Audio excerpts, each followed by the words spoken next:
Welcome everyone to OnPodcast, the Microsoft podcast, where we talk about Microsoft stuff on a podcast. I'm your host today, Cream Anderson. I'm joined by David Allen, we're hitting you a little early this week. We got a lot to talk about. this is the special build singular podcast where we're going to be talking about all things Microsoft Developer, AI, Windows, Copilot, Dadella, Panos, all those key key terms that you might want to toss into your search engine or your chat engine or whatever to come up with the information we're about to talk about. We're going to be covering all of the AI initiatives that Microsoft is putting forward for developers. Most of that is obviously enterprise based, which is, I believe, what day one was focused mainly on. Then we did day two, which Panos came out and talked about his track and travels through technologies and how he first started with the internet and how he sees the big shift in AI being as big as the internet was when he was a kid. And then we go into some actual details about what's coming to all of the consumer portions of Windows, as well as a big dev carve out that they have, which I thought was pretty important. Actually, probably perhaps the best part of the whole thing. And then we'll get into some headlines where we talk about some, more fun things that include. Hold on one second. Sorry. How AI will potentially replace a lot of skill positions based on, and this is coming from Sam Altman, who's, I believe, the CEO of ChatGPT. So fun news there.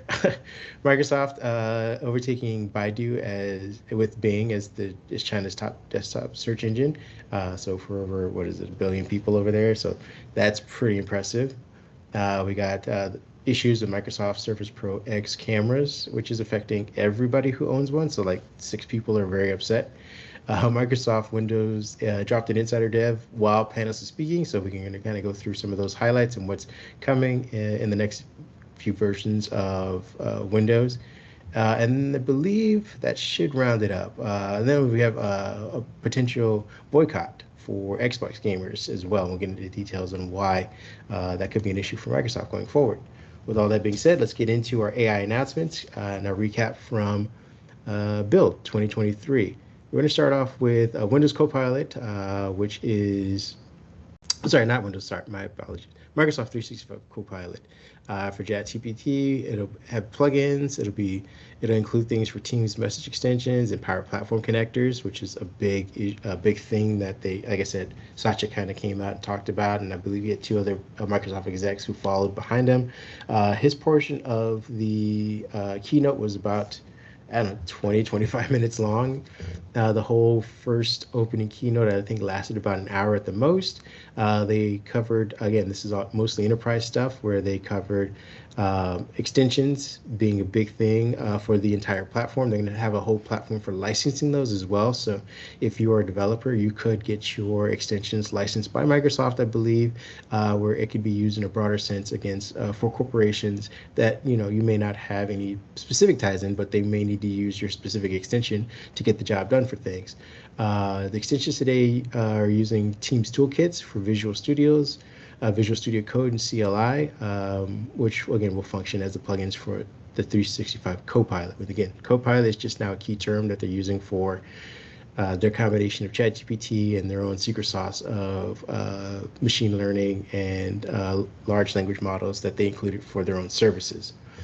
Before I go any further, what are your thoughts on finally getting plugins and extensions for ChatGPT or Copilot?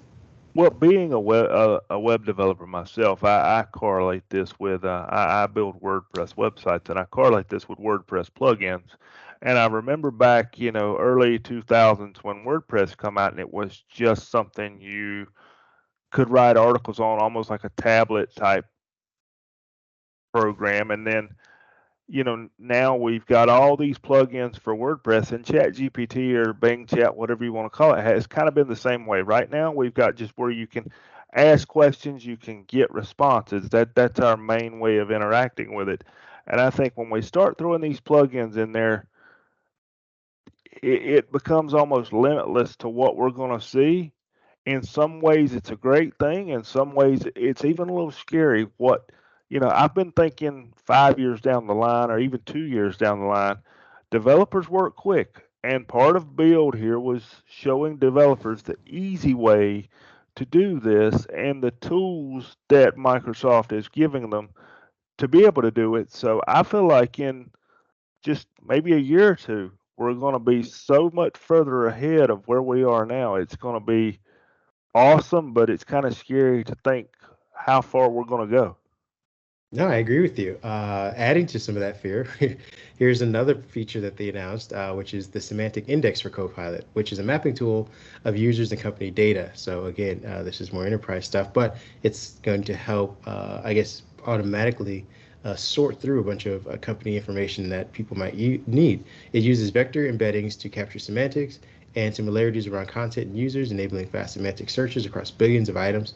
With graph connectors, developers can bring their data to Microsoft Graph and take advantage of the semantic index for Copilot for more personalized and actionable responses. So again, this is going to be built into part of Microsoft's Graph. So if you are a Microsoft 365 customer, I'm sure this will roll out. I don't know if it'll be an additional charge or if it'll work in tiers. They didn't kind of go over those specifically. I'm sure they did during the sessions, but we weren't invited, so we only can go by the keynote, what everyone else kind of heard and saw that was streamed.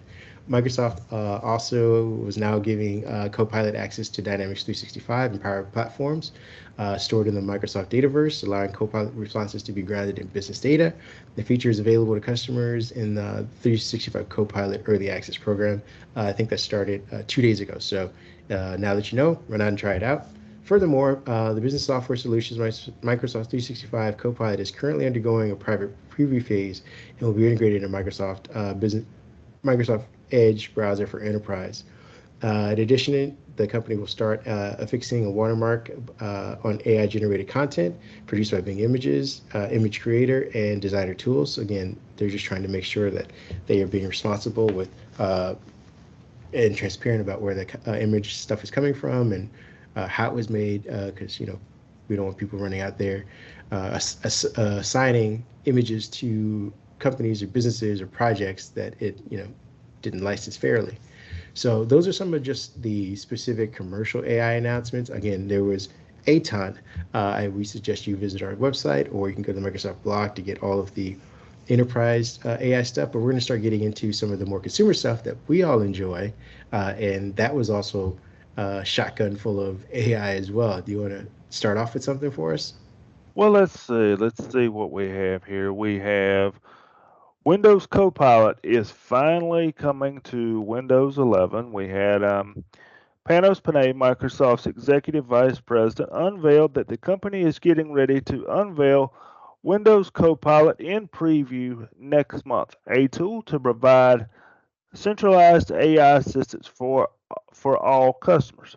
In It was further disclosed that the tool will ship with a shortcut in the Windows taskbar. For me, this was a big deal, which will pop up a window where users can ask questions they might have pertaining to the operating system in Windows. So, for example, in the demo they showed, they had Copilot down in the taskbar. For now, I think that's the good place for it, and you could ask Copilot to set up your environment to not be bothered, meaning Copilot goes in, turns off your notifications. It You could tell it to dim your screen, you could tell it to turn on dark mode, for example, and you could kind of just say, hey Copilot, I want to go to my developer environment, and it knows what to do and set your screen and your settings. You know, for some people, when I first saw this, I'm like, well, it's easy enough. I just go click the options I want. But it's kind of like Panos said, AI is taking things more of a hands off. You don't have to do all the little steps to prepare your machine to be ready to develop, to prepare your machine to be ready to do productivity, to prepare it, to game. It's more of you give us the concept of what you want, and Copilot takes care of the rest. And I think this is where you're going to see things in Windows really start to turn, because people are going to be asking Copilot to do things, and it's kind of going to be equivalent to the way you ask Siri or Google, they have the option where you can say, hey, who, start my office, and things start happening. Well, now with Windows and Copilot, you can kind of bring that together. Tell Copilot what you want, and it takes the steps to get you there. At first, it didn't say, it sounded kind of odd to me, but the more I got to thinking about it, it's the way we interact with our cell phones, it's the way we interact with our smart homes. So it's kind of cool seeing it come to Windows too. Yeah, I agree. To your point, they kind of had, just for those of you listening, kind of close your eyes and visualize. Copilot will show up in I believe, the left side of your screen, just like your Action Center. It basically replaces that entire section with a pane of glass that is similar to, or visually similar to, Bing Chat. Or when you use it on the Edge browser, it kind of pops out a third of the screen, and it's listed full of prompts or whatnot. Um, as you said, people will be able to basically type in what they want. I don't know I think there's a voice command to it as well, which is something I don't think ever really caught on. Might have been hindering some of the voice assistants. We don't like sitting in our cubicles or at a desk or in an office yelling at our computer, but being able to type in certain things and get a 5-step process or a whole configuration is kind of neat, a whole profile setup. So again, as you mentioned, for developers, it could set dark mode. For people who are content creators, you can also say maybe go into my content creation mode, which will maybe change the background, bring up Adobe or whichever app that you use, DaVinci Resolve or something like that. For me, I usually put on jazz, so maybe it'll start up a Spotify playlist with that as well, all by just typing in, set up my profile for this kind of thing, which is kind of cool. Again, we'll get a chance to kind of play with this. I think they mentioned in June. They didn't say specifically when, because that would technically be next week. But and I don't know if it's going to be slowly released as far as getting insiders attached to that, or if they're just going to, because it's a Chat GPT model, that they can just release it to everybody for all of Windows. So we'll see. They also didn't talk about pricing or anything like that. So we're at the moment assuming that this is going to be free. We will see how that works. Additionally, the assistant will be integrated in Bing Chat, thus allowing users to access third-party services using ChatGPT plugins, keeping in mind the Microsoft's adoption of open plugin standards, which in turn will allow ChatGPT plugins across Bing, Microsoft 365 Copilot, as well as Windows Copilot. So to your point of more developers creating specialized functions or specialized plugins for GPT specific kind of things, people will start to have access to that. I don't know if there's going to be a section where Microsoft has that and list all the ones that are available, but we do know that they're talking about something specializing for the store. I'm going to kind of explain a little bit about Microsoft adopting open plugins, because it was kind of a big thing that they brushed through. They have so far fully embraced open source. So during the conference, Microsoft announced that it would be transitioning to an open plugin system. And it'll obviously allow developers to build for commercial and consumer artificial-led services across Bing, ChatGPT, Dynamics 365, and more. Essentially, this means that when developers hit the ground running and start building applications featuring AI capabilities using the new Azure Open AI service, which is the official title of it now, they will automatically be compatible with the new set plugin standards. As we speak, Microsoft is currently expanding the support to services like Kayak, Refine, and some more. So those are some plugins that you can already go kind of test out and see how this whole platform is going to work. Do you want to get into AI, Microsoft's AI in the store? Let's see. Let me find it. Here we go. Microsoft is also shipping AI capabilities to its store app, per the announcements that Cream was talking about. The AI Hub will provide users with a curated experience featuring AI-powered apps in the Microsoft Store. Additionally, Microsoft Store will feature a new capability that will help users summarize customer reviews for apps. This will be good for Xbox, even, for example. This will in turn make it easier for users to get the general idea of an app's user experience based on the feedback that has been provided. Discoverability for apps in the Microsoft Store will also be enhanced significantly. App developers will soon be able to suggest search tags for their app. The new improvement will leverage AI capabilities to consume the app's metadata and signals, ultimately enhancing discoverability in the Microsoft Store. So, from like I said, from somebody coming from a web development background, I see this as something like adding keywords to your website to make things a little bit easier to search and being able to easily correlate. As we know, not all app reviews are useful, unfortunately, but a way to correlate these in a more useful way where you can get actual feedback of what you're downloading before you download it or even before you make a purchase.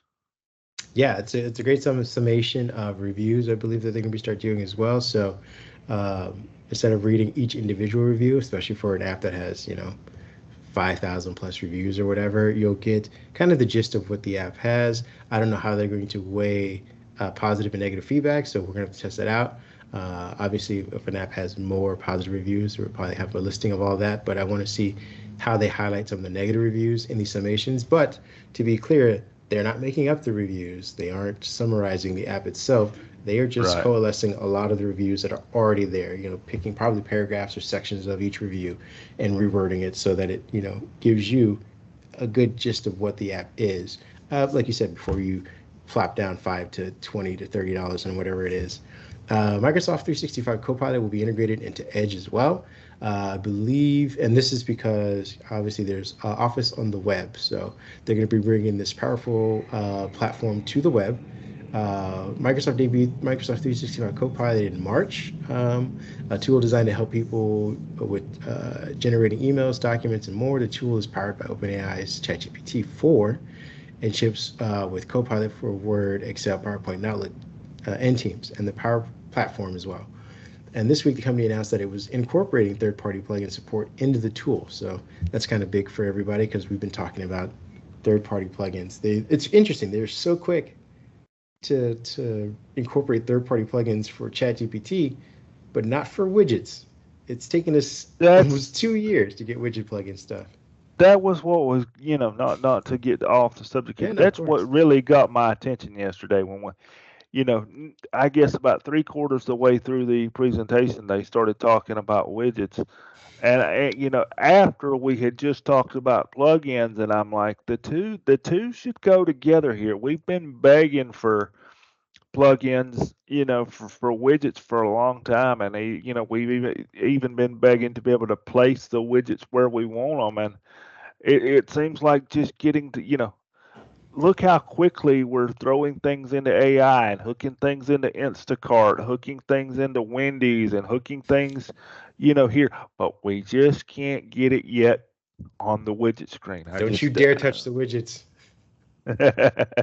Uh, Alongside this new addition, Microsoft will further integrate the tool into Edge. Essentially, what this will do is help incorporate enhanced work-related functionalities in the browser sidebar. So, for people like the Paul Thurrotts of the world, the sidebar is about to get even more crowded. So, get your pins ready and your ugly Paul does not like OPEDs. that. Yeah. Again, this is not just him, but anybody who's not a fan of the bloat that's coming to Edge. I personally don't mind it.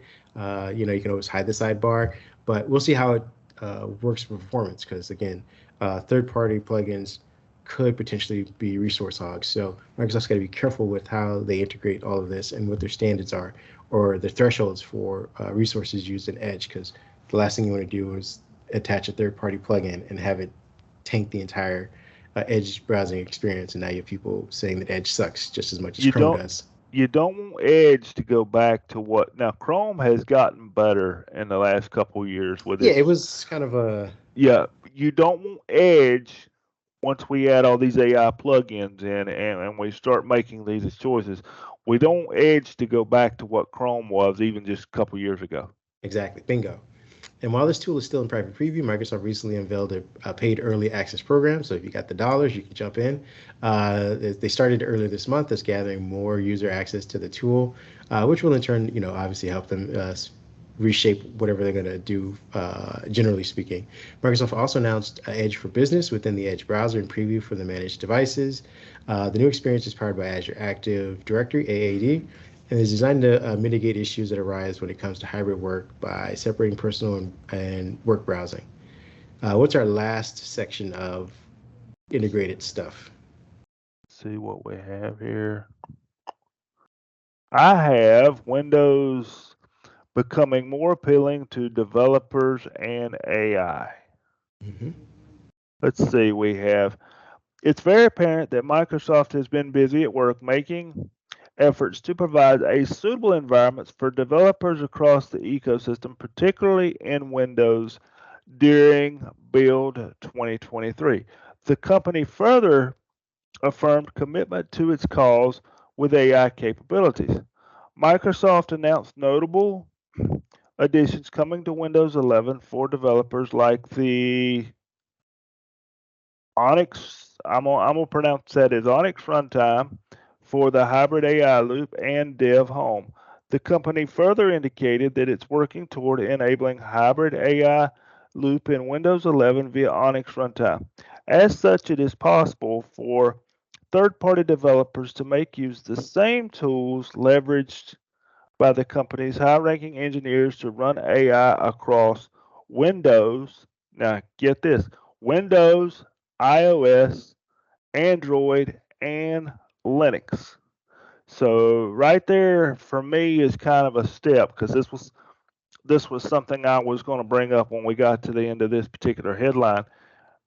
When Microsoft is saying, "Hey, we're going to allow you to develop for other operating systems," because my comment was going to be, we haven't heard anything from Apple on AI yet or what they're going to do. Supposedly, as we mentioned off camera, they're working on something to do this on device. We know that Google has Bard out there and they're putting it in their Google Workspace and some of their products, but Microsoft is the only one with an operating system who and software whose tools such as Office are cross-platform to Mac and iOS, and I think there's even some Linux apps in there somewhere. So it's going to be interesting how all these fit together. Like I said, Google, yeah, they've got the Chromebook, but look at the market share of Chromebooks. So, Microsoft is hitting this at the operating system level with full integration and making it easy for developers right off the start. So I think Google and Apple are going to they may struggle to find their place. That's what I'm trying to say. They may struggle to find their place because, as with anything else, Microsoft is putting it right on your screen, right there in front of you. That's going to be an advantage, period. Agreed. We'll get into some theories in a second. I just want to make sure we get all the details out for everybody. We were coming about almost full circle with a year or 9 months later, where Microsoft announced its partnership with OpenAI to basically head the GitHub project, the GitHub Copilot project, which was a paid thing. Now they're incorporating it finally into Windows, Windows Terminal. This way, users will be able to leverage natural language AI inline and chat experiences right from the command line. So all of that, I don't know if that'll probably be part of the paid thing that you have with Copilot already, paid license you have. But if you're a developer, again, this is where they leverage the vast libraries of open sourced code in GitHub to allow you to, with natural language kind of, say what kind of new developing environments or developing atmospheres you want to kind of create. And it's leverage right there. So you'll be able to do it right from Windows as well. They introduced a new File Explorer experience for developers that incorporates extensions and code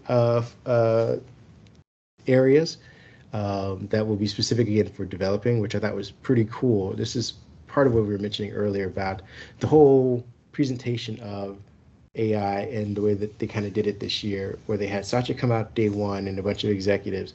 They had panels come out and he talked about Windows 11, but it was also just him recapping what Satya talked about the day before. He's not really, I'm not saying he's not involved or invested, but it seemed a little bit off for him. He seemed to me be the hardware guy. And so he kind of handed it off to two other people who were excellent at explaining what all the cool new dev things that are coming specifically to Windows and the way that Windows operates. I think there was the mention during their listing of all the cool new things was a force quit for developers that they're going to tuck into the taskbar, I believe, which was godsend for anybody who doesn't when I have to go to Task Manager. Again, there was a whole plethora of cool new dev things for Windows, more so than just Copilot for us consumers who would use Windows as as a way to navigate. So if you're a developer and you haven't been on Windows for a while, you haven't developed on Windows for a while, you may want to go check out that day two second half. Skip Panos, go to the second half of the presentation, and just look at all the great new things that are coming to Windows. That makes it feel like a really complete, well thought out dev environment, more so than it's been in recent years.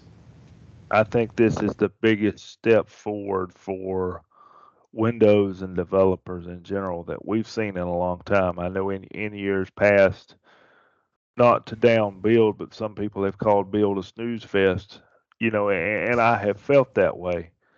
But this year it feels like there's, even if you push AI to the side a little bit, there's things to be excited about, and I was almost happy that I did not hear Windows 12. When I got about midway through the day yesterday, and I kind of got the vibe that, okay, they're not talking about Windows 12. They're not talking about bringing me these features in Windows 12 a year from now. They're talking about giving us these features now. And instead of jumping to the next Windows, we're fleshing out what we had, which, if you think about it, goes back to what Microsoft's vision kind of was for Windows 11 when it first came out, that they were going to flesh this out. This was not going to be a 1 year or 2 year thing. So for me, I know there was some folks on the Twitter disappointed that they did not hear Windows 12. By middle of the day yesterday, I was kind of glad of that, because that means things are coming sooner. That means things are coming faster. We're going to get our hands on things, and we're not talking about it and then reminding us a year later in a presentation, remember when we talked about this last year? No, we're talking about it, and in June, at some point, some of us are going to be able to get our hands on it. To me, that's Yeah, pretty cool. I mean, this is kind of going back to your point about Apple and Google kind of being in a weird situation because, again, Google, to their credit, did a lot of what Microsoft did for their, for their They Google did. I/O. They went over a bunch of stuff that's going to be helping with workspaces and docs and their own Google search and things like that. Very much in line with what Microsoft kind of presented today. The problem was is that a lot of it was just dateless. Like we have in the future some earmarked time not specific to any of the demos they had. The demos are cool, granted, but we don't know when these things are coming. We don't know how well integrated they're going to be with Bard. People are just now getting access to Bard itself, while people who've been playing around Microsoft's Bing Chat at least since February, I believe. And like you said, we're going to be getting stuff in June. At the latest of this year, we'll be getting all the other stuff we've been talking about for devs as well.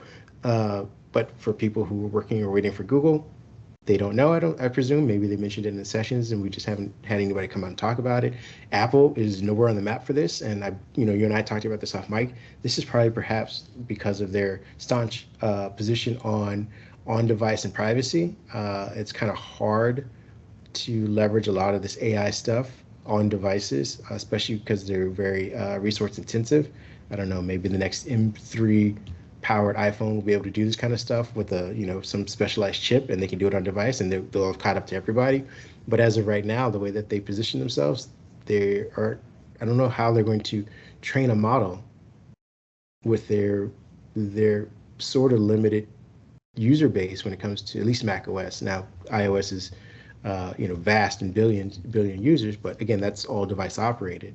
So we'll see how they get onto that. The last bit of news before we get into our headlines, and this might actually be a headline within itself, but it also happened at mentioned during build, was that Bing Search will be integrated into ChatGPT. So for those of you who might be confused, there is Bing Chat, which is powered by ChatGPT, but now it's going to be the reverse.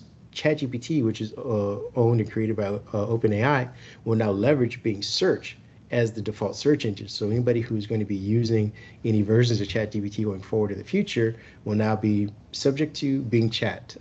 Take it how you want. I know there are people who are going, I want Google search. And then there are people who are like, I want something else. But because the partnerships keep growing closer and they keep leveraging both technologies for one another's company, this is what you'll be having to use going forward. And that's, to kind of put a bow tie on this. That's something to think about too. Is you brought up a good point. iOS is a great, vast majority of people. I think they're the leaders right now in the cell phone marketplace. On the iOS is the leader in the marketplace. Hmm. Well, the one thing we didn't hear mentioned is how we're putting this on mobile for anybody. Microsoft didn't come out and say, "Look, we're going to have an app for Android. We're going to have an app for this." And I think that's a battle that's going to have to that's really going to have to play out, because I don't see Apple laying over and saying, "Okay, Microsoft, come on and bring Bing Chat, Chat GPT, and Copilot over here."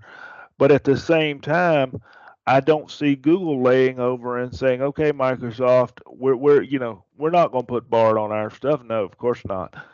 Come on and bring your stuff on over here. So then you have to think there's the partnership between Microsoft and Android that has been pretty good the last few years. They've put out some good stuff. The Microsoft Launcher, for example, the Phone Link tools. So how does that play? Where does that partnership end, and where does Well, exclusive begin?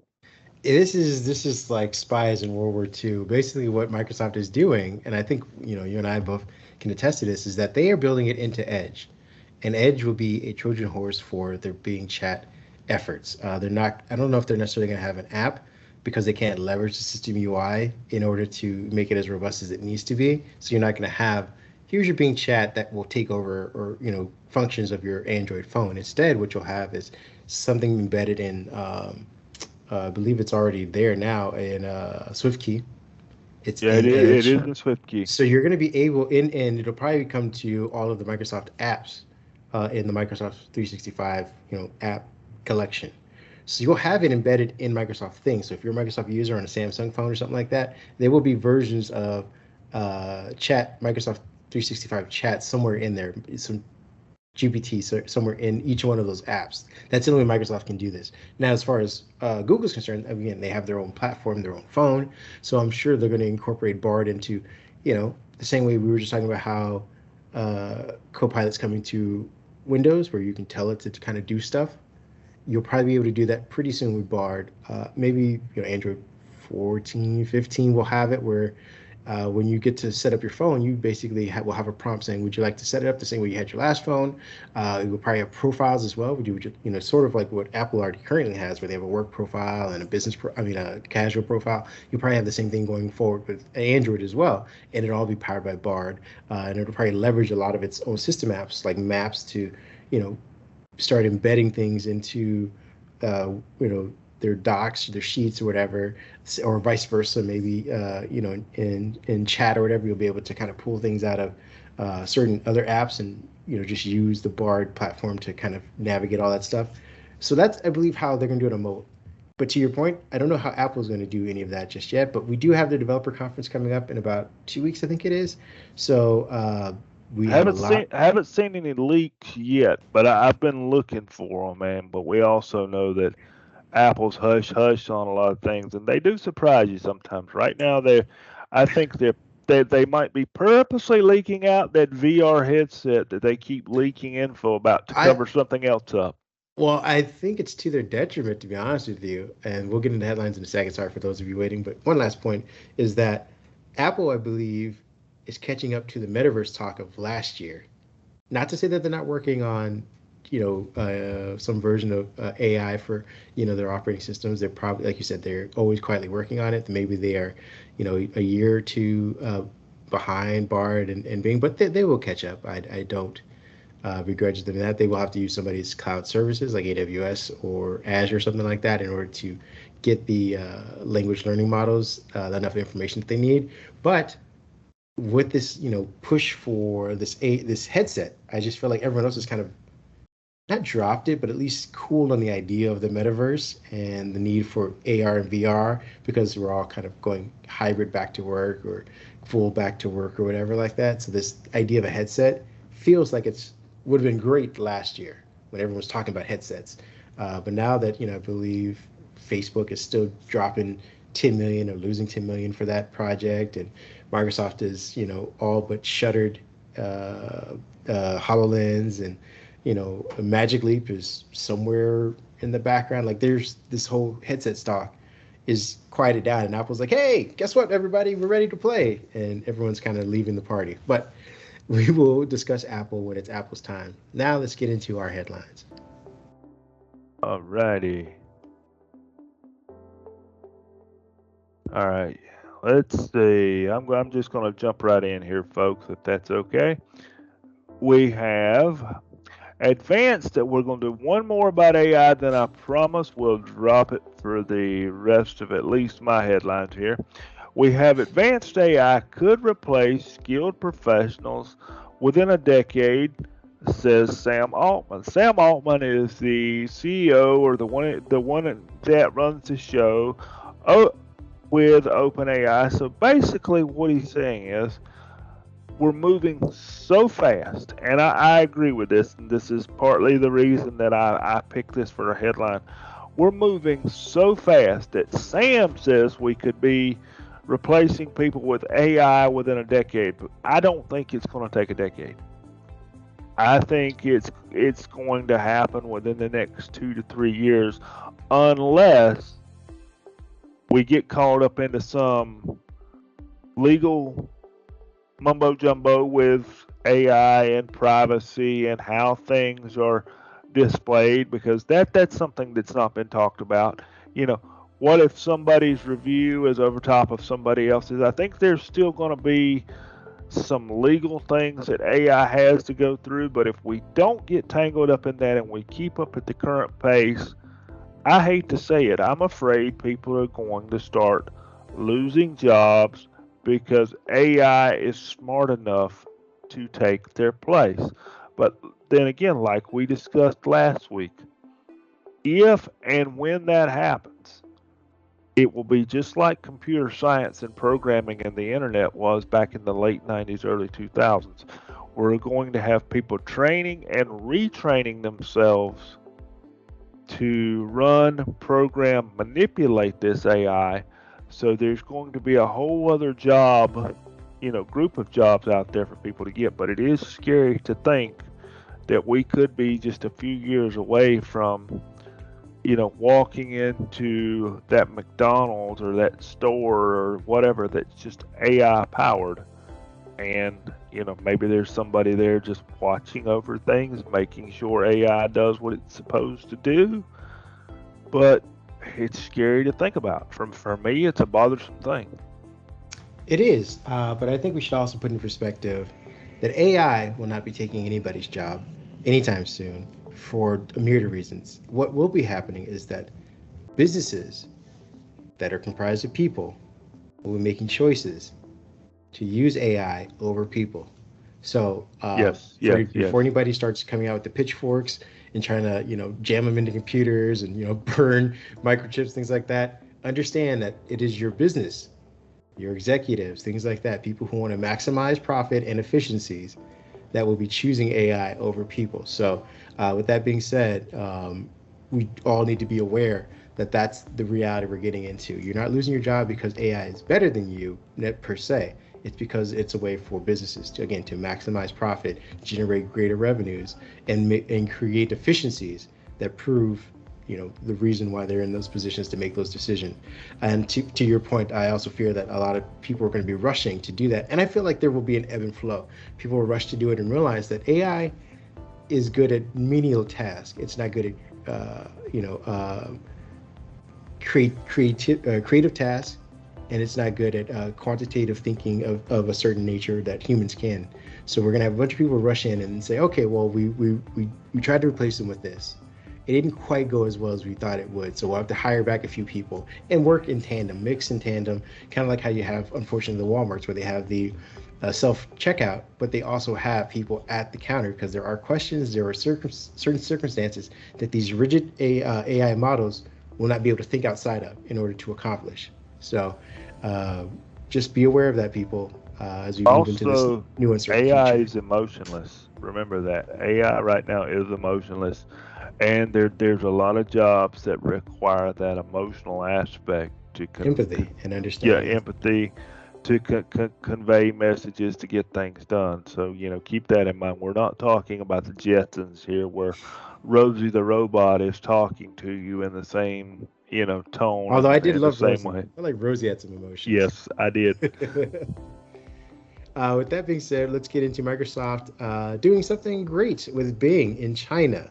And again, it's not censoring people this time. It's in a significant turn of events, Microsoft Bing has achieved a remarkable feat by surpassing Baidu to become China's largest desktop search engine. That is pretty big. According to the recent data released by StatCounter, Bing secured an all-time high market share of 37.4% in April of 2023, establishing a noteworthy lead of 10 percentage points over its competitors.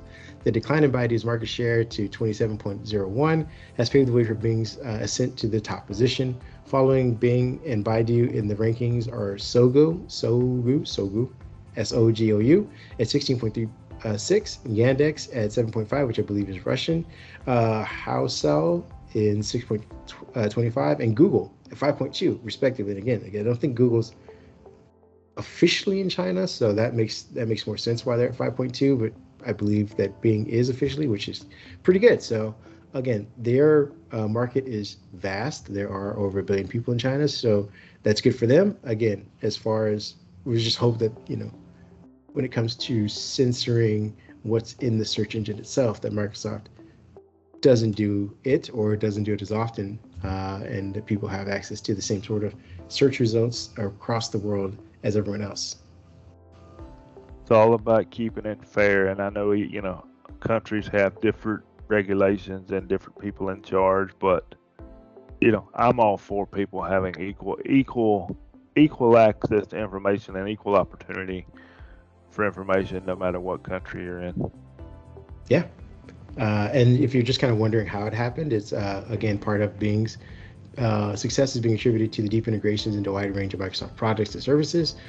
So FTC and all the other regulators out there, bundling works, unfortunately. So serving as the company's fourth prominent product line, Bing enjoys a close association with Windows, Office, and Xbox, which have some popularity over in China. So again, when you have something that works and you tie something else into it, here's your result, for better or for worse.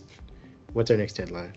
I'm gonna skip to something a little bit fun here because I see this a little differently, I think, than what the Twitter folks think and what the headline reads. Xbox Series X and S owners may soon be boycotting Microsoft due to in-game ads. Corporate Vice President of Xbox, Sarah Bond, sat down with an interview with the Rolling Stone where she discussed that the team is working on various ways to incorporate ads into your Xbox experience. Now, she did say that this is actually being tested and some things are being worked on. She did not say, now let me make this clear, she did not say it was coming. She did not say when. But when we were working on this post, we saw that there were several people right here on Twitter that says, same, turn my Xbox off the moment they do this. I will sell my Xbox the moment they start doing games with ads. Imagine being so behind the competition and your response is this. Well, here's my take on it. Ads often reduce the cost of the product you're buying. For example, think of your Netflix membership. There is a Netflix ad-supported membership now. Same with Hulu. That is cheaper. I don't like ads any more than anyone else. I am a YouTube premium subscriber for that reason. But I look at games. They're going to $70. Us as consumers, we have tolerated the $70 purchase. Okay, well, $70 in a few years may become $80 as we hit 8K and we have more assets and whatnot. The 8K consoles will come, so we may be at $80 for a game title. So here's my thing. I go into the Xbox store. I want to buy a game. I want to try a game out. maybe there's a with ads purchase, there's a not with ads purchase, and you can upgrade to the not with ads at any point in time. But I get a discounted game with a few ads in it and can still play my title. That makes sense to me. As far as putting ads on the dashboard, that doesn't bother me because guess what? They're already doing it, and we still turn on our Xbox. The first thing we want to do is go to the title that's on our mind. Now, if they stop us before we get to that title, there's going to be some upset gamers like these guys are saying here on Twitter. But I don't think this is as terrible as it sounds. It sounds terrible, but I think if it's implemented properly, it could be beneficial in some ways. Yeah, like you said, taking a 30,000-foot view of this whole thing, as we did with people getting upset about AI, it isn't Microsoft who's putting the ads in the game. They're offering developers an opportunity to. So if you're going to be upset with somebody, be upset with the developers who are choosing to diversify the revenue stream. Because if, say, a Call of Duty, which is Activision Blizzard, decides to put in-game ads, Microsoft is saying, here's some tools for you to make more money because you are apparently not making enough through your microtransactions or however else you're monetizing this game. You have the ability to add in-game ads, and it'll be up to you, developer, on what those ads are and how relevant they are to the game, to the user's experience. It isn't Microsoft saying, hey, in the middle of Halo, why don't you guys try out Minesweeper or Solitaire? That's not how these things are going to work. It's going to be Dead Space or whatever other giant title, World of Warcraft, and their developers are going to say, here's an opportunity to perhaps purchase something else that's related to the game in the middle, right before a long cutscene or something like that. And that is on the developer, not Microsoft. So again, make sure that you are being fair with your criticisms. I mean, I'm not saying that you shouldn't boycott people. I'm saying that you should at least understand who and what you're boycotting before you do. That's all. Yeah, I totally agree, and I think it's we want these developers to keep making these awesome games. We want the Halos to get better. We want the Call of Duties to get better. And the thing we've got to make sure is, there's game studios out there to give us what we want. And ultimately, I saw something, I believe it was GTA, where the budget for the game was $1 billion. Ridiculous. It's a great game, but come on. How many, and I know we're going long here, but how many copies of that game would you have to sell to make up $1 billion, assuming they use the whole allotted budget? So I'm all for, I would rather give them ads than give them microtransactions. Let me say that. I'm not the one that, give me $20 and we'll make you a level 30 Call of Duty soldier or whatever. No. Give me some ads. Let me choose if I want to pay for it, pay the regular price with ads, or pay the cheaper price with ads and the regular price without ads. Give me that choice, and if it keeps my developer able to give me some awesome games, and when we do hit 8K and whatever next is in gaming, and they're able to produce the Call of Duties, the Halos, the GTAs, the Cyberpunks, sure. Let me do that instead of taking more money out of my pocket up front for the game. Hey, the internet's built on ads. Why not gaming, I suppose? That's true. The last headline I have it's a long one, so I'm going to blast through it as quickly as I can. We mentioned at the top that during Panos' day 2 keynote that Microsoft dropped a new insider build. What this does is kind of gives access to some of the stuff we talked about that are coming to devs thanks to OpenAI and ChatGPT and all of the Copilot initiatives. We're getting new access to DevDrive, which is huge. That was the thing I thought was the biggest thing that Microsoft talked about this entire build, if you want to have any takeaway. And DevDrive is the new form of storage volume available to improve performance for key developer workloads, built on REFS. The resilient file system comes to the dev channel. And this is how people can kind of set it up if you were interested in it. Because first, go run out and grab it. Make sure you're an insider, you're on the dev channel. If you're not, go update your system for that. Then you can set up the drive. You can set up dev drive. You create one in free space on an existing drive, or create a VHD VHDX. This is done, via the settings app. You go under settings, storage, advanced storage, settings, disk, and volumes, or via the command line, because that's probably much faster. Dev drive must be at least 500 gigabytes or higher in size, and it's recommended by Microsoft that they have at least 8 gigabytes or higher RAM on your device. So those of you developing on 4 gigabytes, stop it. It's dumb. There's performance mode, a new capability of Microsoft Defender antivirus, and it's designed for dev drive to minimize the impact of developer workloads. They also mentioned something about neural processing units going into the future that will be dedicated to offloading some of those task-oriented things so that your CPU isn't tasked, and you can do all kinds of stuff dev-related and it not bother your battery or kick on your fans or any of that kind of stuff. The other thing that's going to be coming out in this build is backup and restore improvements. They'd mentioned that they're going to be using AI, the cloud, to kind of basically take a flash screenshot of your system, store it, so that if you were going to move to a different device, you can basically, with one click, set up your device with the same thing, same pinned apps on the taskbar. They will be in the start menu as well. I think you might, I don't know, I'm not sure if you have to re-download them or if they're just going to have placeholders as icons or whatnot. But some other things that are going to be happening is the Windows Backup app, where they're introducing the new app to quickly get your current PC back up to its, a previous save.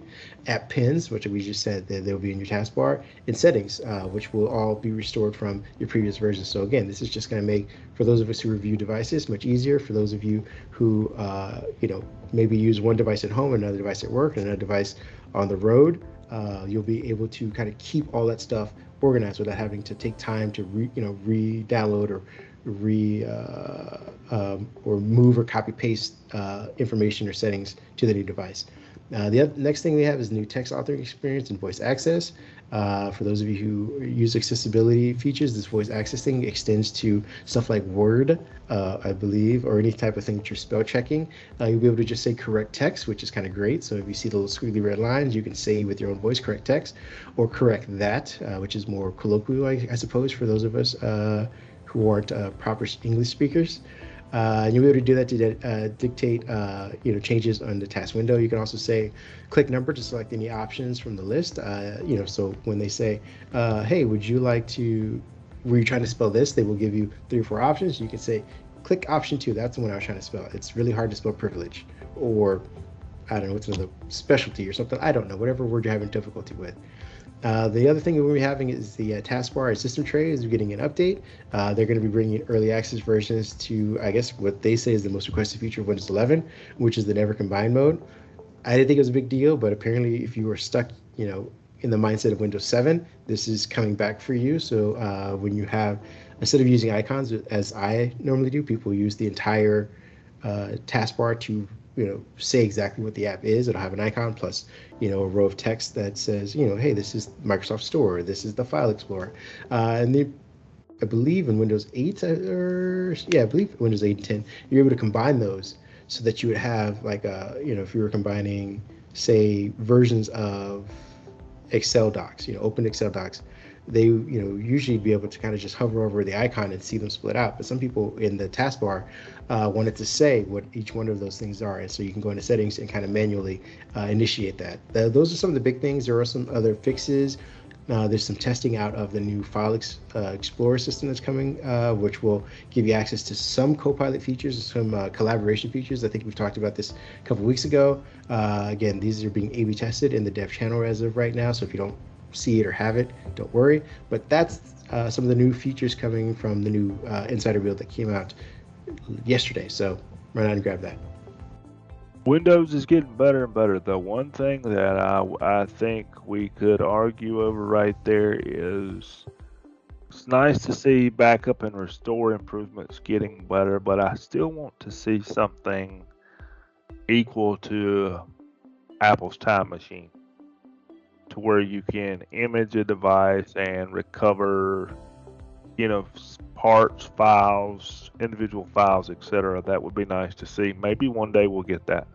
I mean, I thought Windows had something similar to that already, didn't it? Not that I'm aware of. Does I backup know and restore not restore files, or is it just the system itself? it's just the system itself. Okay, so maybe with this version that's being able to backup apps, the next thing we'll have is files, because I think if you don't, like you said, locally speaking, if you don't tie them to OneDrive, then yes, you do risk a device going down and you losing whatever is locally there. So maybe they're making steps towards it. Let's hope so. Let's All right. see. Got one more for you folks. And if speaking of devices, if you've got a Surface Pro X out there and you're trying to do one of these team meetings like we're doing here for our podcast, well, I hate to tell you, when you go push that camera button, that camera is it's just not going to work unless it's been fixed since yesterday. Surface Pro X cameras are down for everybody, and this looks to be due to a certificate error where you get the error that says media capture failed event, and then there's a hex code after that. You get that when trying to use your camera or turn on the camera app. Now, Microsoft, from what we've seen in the forums, they are aware of this and hint that they're working on a fix. They really didn't say a whole lot about it because it was during build yesterday that some of this started happening. So we haven't really heard a lot. But I would hope and assume that a fix is in the works for these Surface Pro X cameras. So if yours isn't working, no, it's not broken. You don't have to throw it across the room or run down to your local store and get another one. Give Microsoft some time. They'll fix it, and your camera should be restored. Yeah, I don't know how that works as far as plugging. I mean, I guess these are USB powered. So in the meantime, if you have some crappy webcam that you tossed in the drawer because the pandemic's over, you may want to dust that off for a few days until Microsoft gets this sorted out. With that being said, thank you for joining us for this very long, very special, very AI-filled podcast. We want to thank you for taking the time to have, get a little bit of education from us, and hopefully it was, done in entertaining manner. If you are still left wanting for more information, you can always visit our website on Microsoft.com, or you can follow either one of us on Twitter at, where can people follow you? David PAJ 1978. And you can follow me at Mindhead1, where I have some musings on comics, on tech, not on politics, because, well, hey, that's a heated subject. But if you want to follow any of the other two, please follow me. Again, that's all I gotta say is thank you, and we will see you next week, I believe. Yeah. Yep. Have a good holiday, everyone. For those in the U.S., it's Memorial Day. Hope you enjoy it. Take care.